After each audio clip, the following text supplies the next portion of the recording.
Hello students, science class 7 part third and last. ठीक, ये क्या है, इसे में क्वेश्चन आंसर भी करा देंगे। 2 पार्ट हो चुका है। जो वीडियो नहीं देखा हो जाइए प्लेलिस्ट में विजिट करिए और उसको देख लीजिए।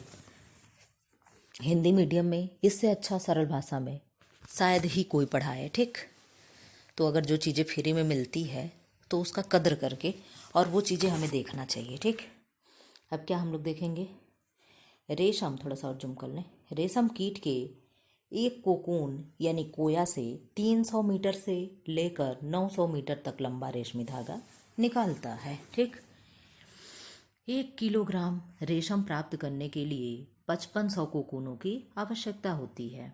रेशम कीट पालन में लगभग 1% कोकून से रेशम प्राप्त न करके उन्हें वयस्क रेशम कीट बनकर तैयार होने के लिए छोड़ दिया जाता है, ताकि वे रेशम निर्माण के लिए पुनः नया जीवन चक्र प्रारंभ कर सकें। ठीक, अब क्या है, दैनिक जीवन में जंतु रेशों की उपयोगिता एवं महत्व। ठीक, आज जंतु रेशा कौन कौन है, एक तो वुल हो गया और एक सिल्क हो गया। ठीक, हम अपने दैनिक जीवन में जिन जंतु रेशों का उपयोग करते हैं उनमें प्रमुख रूप से भेड़ के बालों से प्राप्त ऊन तथा रेशम कीट के कोकून से प्राप्त रेशमी धागे हैं।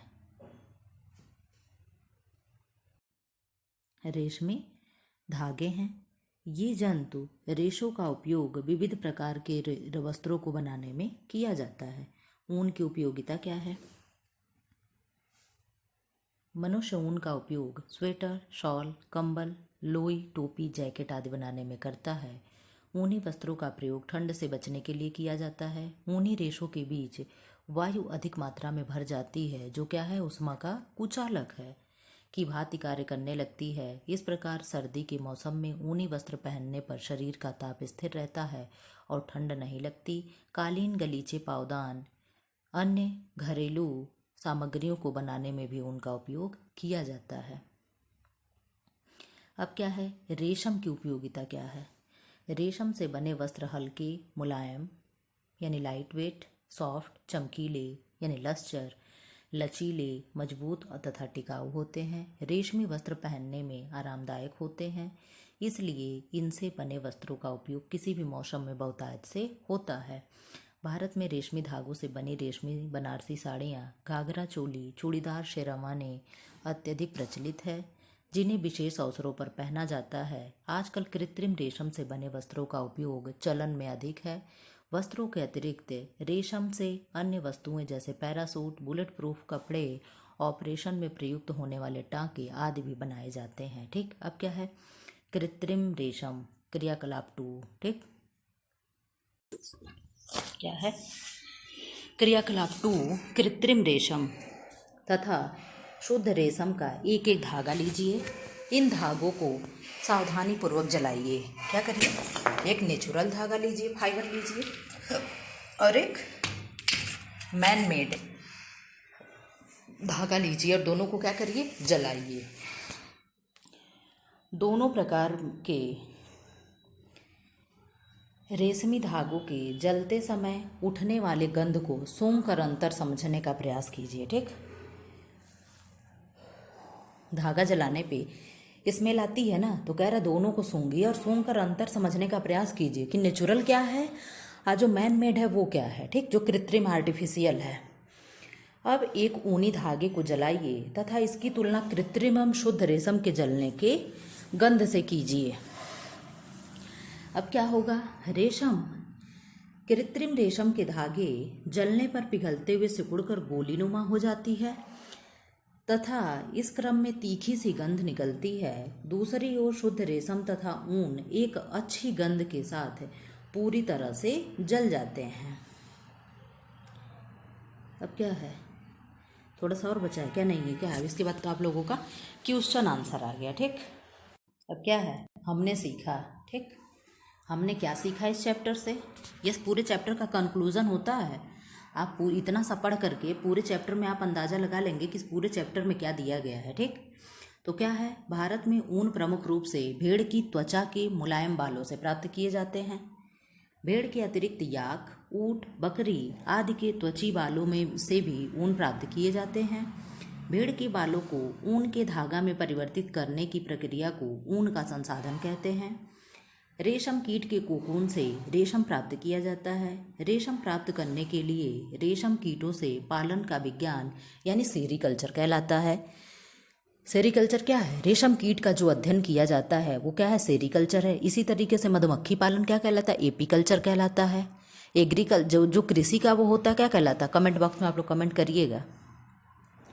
कोकून से रेशम के रेशे निकालने की प्रक्रिया रेशम की रीलिंग कहलाती है। ऊन से स्वेटर, शॉल, कंबल, कालीन, गलीचे आदि बनाए जाते हैं। रेशमी धागों से रेशमी साड़ियाँ, घाघरा चोली, चूड़ीदार, शेरवानी आदि बनाए जाते हैं। ठीक, अब क्या है? अब यहाँ से हम लोग अपना क्वेश्चन देखेंगे। ऊन धारण करने वाले जंतु कौन हैं? तो ऊँट और याक, अल्पेका तथा लामा, अंगोरा बकरी तथा कश्मीरी बकरी, ये सब क्या हैं? उपरोक्त सभी। ठीक, सब क्या है? सब ऊन पालन, सबसे ऊन मिलता है। भेड़ तथा रेशम कीट होते हैं, शाकाहारी होते हैं।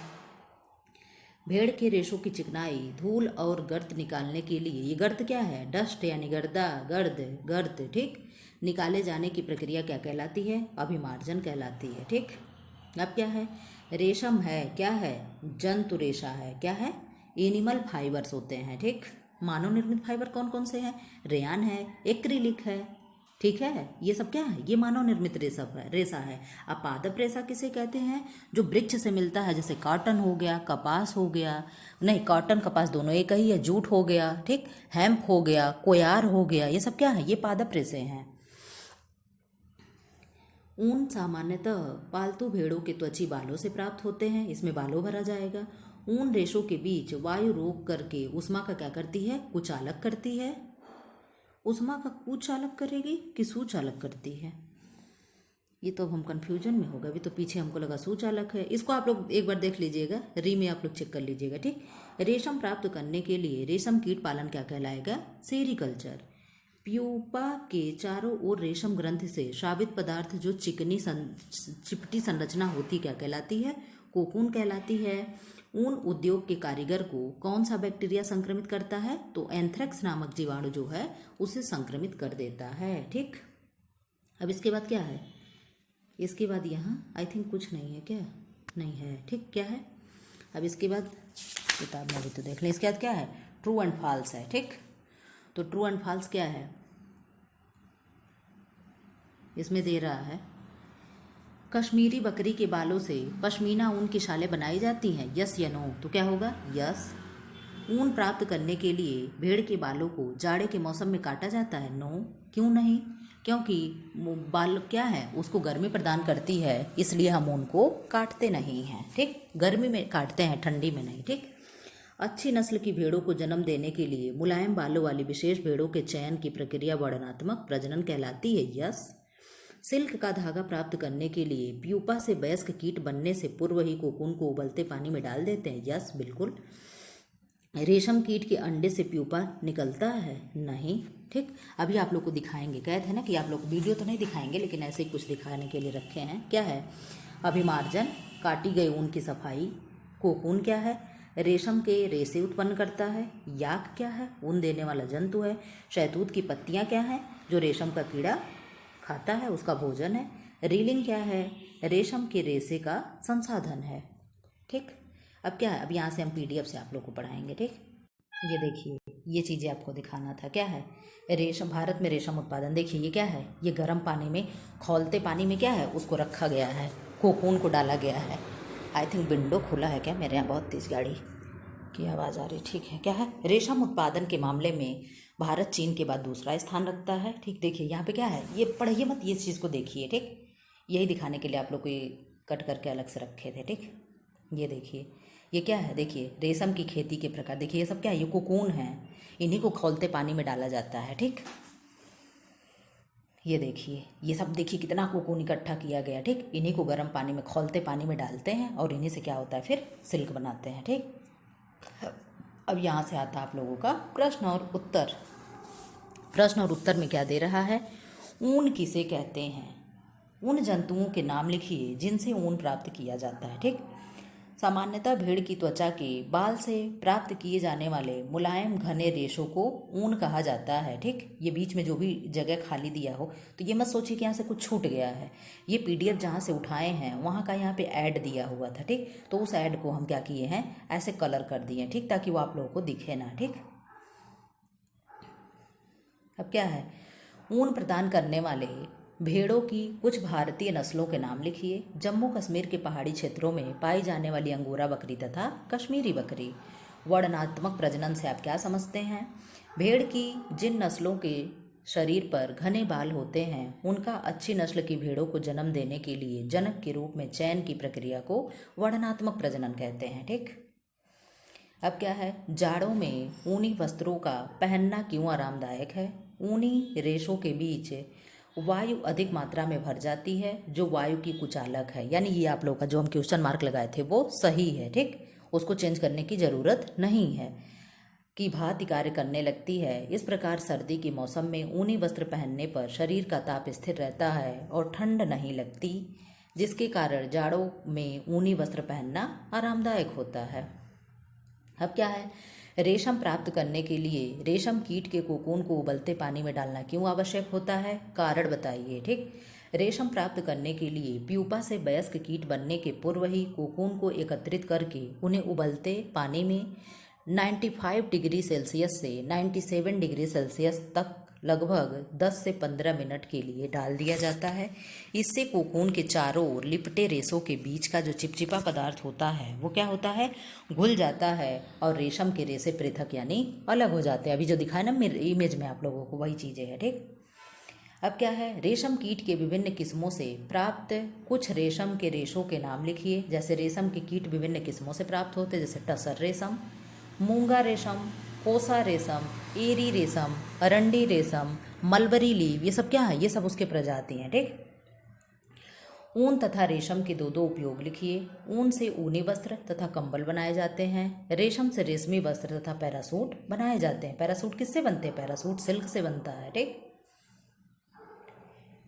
भेड़ के रेशों को ऊन में संसाधित करने के लिए विभिन्न चरणों को क्रमानुसार वर्णित करें। ठीक, वर्णन करें तो क्या है, इसका चरण अरेंज करना है। ठीक, तो नंबर 1 2 3 4 5 सब इसी में है। ठीक, अभी आप लोग को अरेंज करवा देते हैं।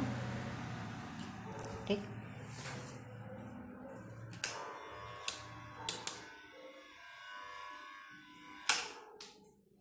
लाइट लग गई। क्या है, भेड़ के रेशों को क्रमानुसार वर्णित करें। ठीक, इनका विभिन्न चरण क्या क्या है?